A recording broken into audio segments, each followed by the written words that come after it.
এই ফুল গাছে এই ফুলের নাম আমি এখনো জানি না, জানি পানা ফুল। তো আসলে আপনারা কি জানেন জানি না, একটু জানাবেন কমেন্টে। আসলে এই ফুলগুলো কিন্তু সব জায়গায় দেখা যায় না, একমাত্র গ্রামাঞ্চলের খালগুলো যে আছে খালগুলোর ইয়েতে হয়ে থাকে, মানে খালের ভিতরে পানি জমলে সেখানে পানা হয় এবং সেখানে এই ফুলগুলো হয়ে থাকে। দেখেন এখানে যে খালটা আছে এখানে কিন্তু অনেক এই পানাগুলো আছে। তো এগুলো কিন্তু যখন পানি শুকিয়ে যাবে তখন কিন্তু এগুলো পরিষ্কার করে এখানে ধান রোপণ করা হবে। এটা হচ্ছে জ্বালা। এই জ্বালাটা যখন বড় হবে তখনই কিন্তু আর কি এগুলো কিন্তু রোপণ করা হবে এতে, এই জমিগুলোতে। তো এই ফুলগুলো কিন্তু আসলে বিলুপ্ত হয়ে গেছে। আসলে এই ফুল আপনারা কি নামে ডাকেন একটু জানাবেন অবশ্যই কমেন্টে।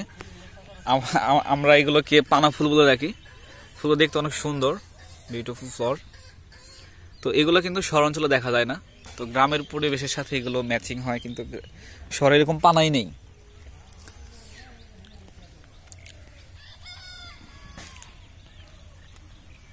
True two